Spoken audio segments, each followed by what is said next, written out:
Bien sabemos que, a diferencia de un proceso judicial donde la pretensión está dada a nivel de la demanda, ¿no?, en un procedimiento conciliatorio la pretensión determinada la plantea el solicitante y la pretensión determinable la puede plantear cualquiera de las partes en el momento de la audiencia, pero esta pretensión determinable tiene un carácter facultativo, o sea, se puede presentar como no. Entonces, esto obliga a la Sala Suprema y considera, de una lectura aislada del artículo 16 de la ley, que toda acta debe contener los fundamentos del invitado como sustento de su probable reconvención. Cuando en realidad no todo proceso admite pretensión determinable, no todo proceso va a terminar con una reconvención en sede judicial. O sea, la naturaleza de la conciliación es distinta. Más aún porque en una conciliación sabemos que no hay contestación de la solicitud de conciliación, solamente es la solicitud, la realización de la audiencia y será el invitado que determina si es que en la audiencia va a plantear o no los fundamentos de su probable reconvención. Ese es el aspecto negativo. Entonces, bajo ese análisis deficiente, la Sala Suprema dice que efectivamente esa acta es nula. Pero ¿cuál es el aspecto positivo?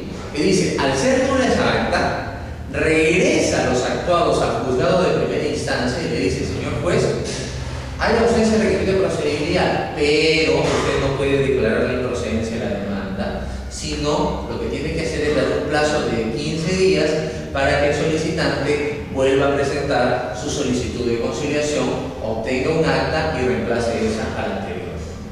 Entonces, ¿de quién es el error acá? ¿Del centro de conciliación? Obviamente que no. O sea, el centro de conciliación y el conciliador hicieron bien su trabajo. Pero ¿qué va a pasar? Con una resolución de este tipo, tú corres el riesgo de que venga el solicitante, te toque la puerta y te diga, usted me ha hecho mal el trabajo porque en sede judicial me han dicho que en el acta debió colocarse los fundamentos de probable reconvención por parte del invitado. ¿Se dan cuenta? Entonces, hay un primer problema. El tema de qué manera el órgano jurisdiccional considera que los requisitos del acta tienen que cumplirse o no. El otro tema tiene que ver básicamente con el acta cuyo valor es título ejecutivo. Obviamente estamos hablando acá de actas con acuerdo total o parcial, ¿no? Básicamente es eso. Un acta con acuerdo supone que nos encontramos frente a un documento que no solamente tiene el mérito de título ejecutivo, que lo dice el Código Procesal Civil. Claro, si ustedes revisan el artículo 18 de la Ley de Conciliación, todavía esta considera el acta de conciliación como un título de ejecución, que ya no existe, ¿no? El decreto legislativo de 69 modificó el Código Procesal Civil y le da ahora un valor de título ejecutivo. Pero yo creo que más que título ejecutivo, nosotros tendríamos que hablar que es un documento que tiene efectos de cosa juzgada, básicamente. ¿Por qué? Por lo menos en los temas de derecho civil, ¿no? Incluimos los temas de familia, que siguen siendo facultativos. ¿Por qué tiene efectos de cosa juzgada? Primero, porque el acta de conciliación resuelve la controversia. Es innegable. Segundo, porque esa solución dada por el acta de conciliación evita la revisión judicial de los hechos. O sea, ya no puede judicializarse la controversia, ¿no?, que ha sido resuelta por acuerdo de las partes y que esa solución está plasmada en el acta de conciliación.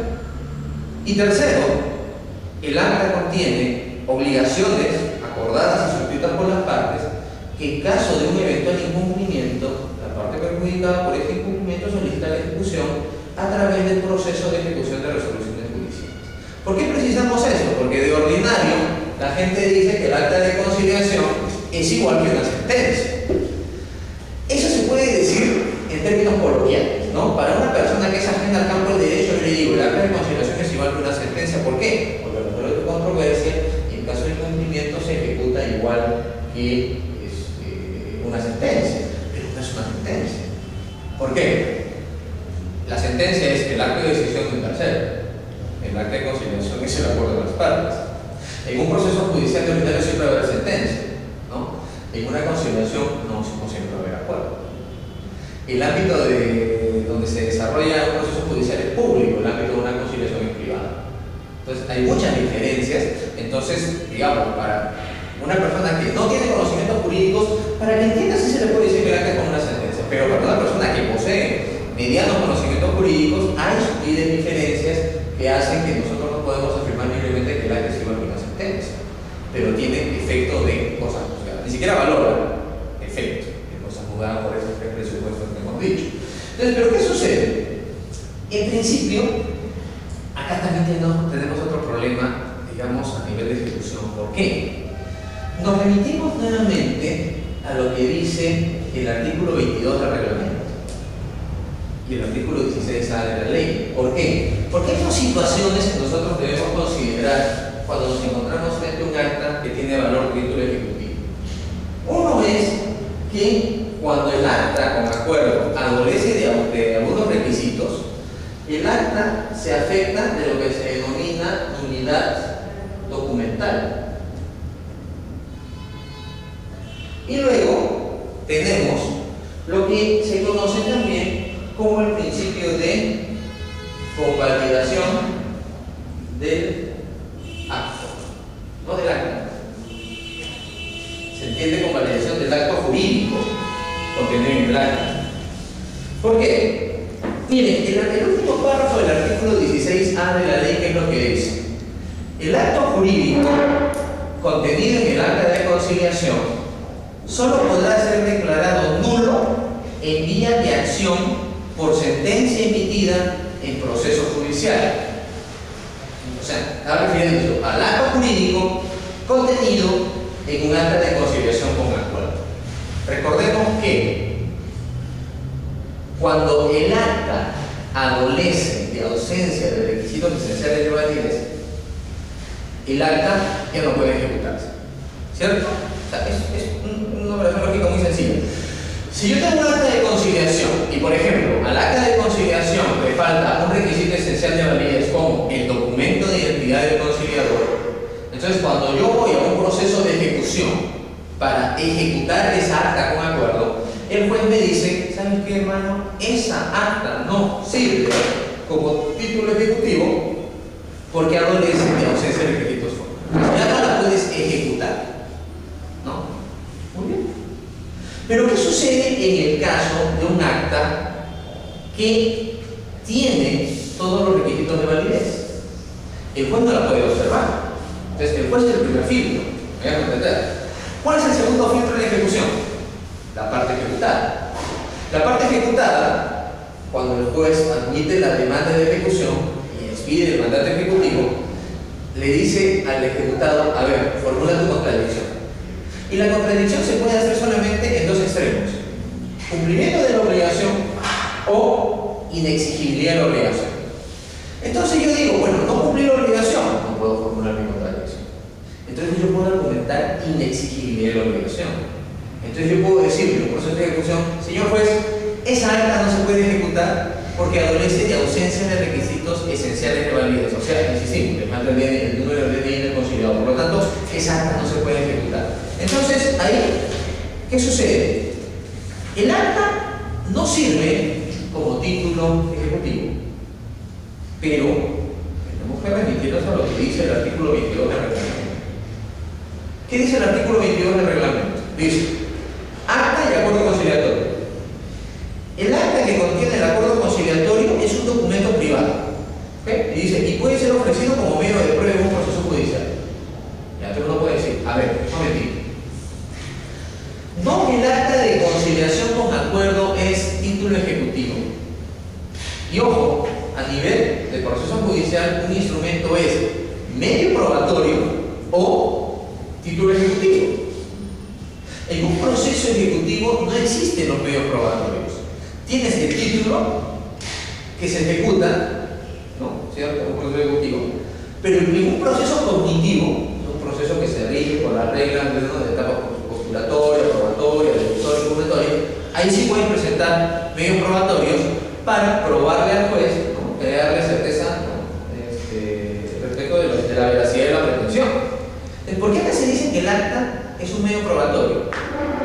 ¿Por qué? Porque se pone en el supuesto de un acta de conciliación que había sido título ejecutivo, pero que por un problema de nulidad documental, ¿qué sucede? Ya no se puede ejecutar. Entonces, lo que te dice acá, miren, es algo bien sencillo, dice, El acuerdo conciliatorio subsiste aunque el documento que lo contiene se declare nulo. ¿Cómo es esto? A ver, tratemos de un pequeño gráfico. Si yo tengo un acta de conciliación, ¿ya? Que es título ejecutivo, entonces se entiende que si el acta no tiene ningún problema, se puede ejecutar. Pero si el acta tiene deficiencia por ausencia de algunos requisitos esenciales de validez, entonces eso me impide ir a la vía del proceso de ejecución, porque ya no puede ser considerada como título ejecutivo. ¿Me dejo entender? Pero la redacción original de la ley de conciliación decía, si ocurría un problema de esa naturaleza, o sea, si el acta adolecía de ausencia de cualquier requisito esencial de validez, ¿qué pasaba? El acta no la puedes ejecutar. ¿Y puedo hacer otra cosa? No decía la redacción original de la norma. O sea, no te sirve. Es como llenar una letra mal, entonces no te sirve. ¿No? Ya, a nivel del proceso ejecutivo. Pero dice, pero el acto jurídico contenido en el acta, o sea, el acuerdo, se mantiene. Pero no lo puedes ejecutar. Pero el acta entonces automáticamente se transforma ya de título ejecutivo a un documento privado que sirve como medio probatorio. Sí. Tú dijiste que si el acta tenía una falla, lo devolvían para que lo usaran. Sí, eso es como requisito de procedibilidad. Y si lo subsanan, lo pueden volver a empezar. A ver, hagamos un distinto. El artículo 16A se refiere al proceso de subsanación de las actas como requisito de procedibilidad. ¿Ok? O sea, yo convoco una audiencia de conciliación, pueden venir las partes o no, pero el hecho es que el acta no contiene un acuerdo. Entonces, sea por falta de acuerdo o por inasistencia de una de las partes, esa acta sirve como requisito de procedibilidad para interponer la demanda. Entonces, ahí ocurren dos situaciones. Que el juez, al momento de calificar la demanda, advierta que ese requisito de procedibilidad es deficiente, o el demandado. ¿Ok? Y entonces lo que ocurre ahí es que el juez está obligado no a declarar la improcedencia, sino a dar un plazo para la subsanación de esa acta. ¿Me dejo entender? O sea, estamos hablando acá en este supuesto. En este supuesto. El otro supuesto que estamos hablando es un acta con acuerdo que por ausencia de requisitos esenciales no puede ejecutarse. Y ahí no se puede subsanar. Ahí viene el problema. Porque claro, en el primer supuesto sí se da la posibilidad y en el segundo no. Ya. Ahí viene el problema. Porque, o sea, la norma te dice, primero, que el acto jurídico sigue siendo válido, pero no se puede ejecutar. ¿Ok? Entonces, tú dices, está bien, pues no. Pero ahí viene el problema. La norma también establece otro supuesto ahí, que tú puedes convocar de oficio o a pedir de parte a una nueva sesión para subsanar el centro, o sea, el centro de oficio o de parte. ¿Me dejo entender? Entonces, ese es un supuesto distinto. Pero después te da lugar a... No. Para que tú puedas subsanar, digamos. El juez, donde te pide la subsanación, es como requisito de procedibilidad. Abajo, o sea, el tema de la subsanación del acta con acuerdo puede darse por pedido de una de las partes o el centro de conciliación de oficio. Ahí el juez no tiene nada que ver. Pero digamos, si ya llegó al juzgado, tiene que haber algún momento para que pues, o sea, te devuelva el acta y tú puedas llevarla y... ¿Te da un plazo? No. Tienes que reiniciar el proceso. Si yo me doy cuenta... Ahí es distinto. Es que ahí es distinto. ¿Por qué? A ver, vamos por partes. Cuando tú presentas un acta en un proceso judicial, ¿no? En etapa postulatoria, el juez califica la demanda y califica que tú hayas cumplido con el requisito de procedibilidad. Entonces, allí sí puede decirte, ¿sabes qué? Tu acta está mal, te doy un plazo de 15 días para que subsanes. ¿Ok? Ya. Porque se entiende que ahí la culpa sería, entre comillas, del centro, ¿ya? Porque hizo mal su trabajo el conciliador, no redactó bien el acta, etc. En el segundo caso es distinto, porque estamos hablando no de un proceso cognitivo, sino estamos hablando de un proceso de ejecución. O sea, yo le digo, señor juez, tengo esta acta, ejecútela. Pero si hay algún error. Y el juez dice, a ver, voy a ejecutar esta acta. Si hay un error, el juez no te va a decir, subsáname esta acta. El juez te dice, ¿quieres la ejecución? Pero yo he advertido que esta acta tiene problemas porque no la puedo ejecutar. Entonces te declara la improcedencia de la ejecución.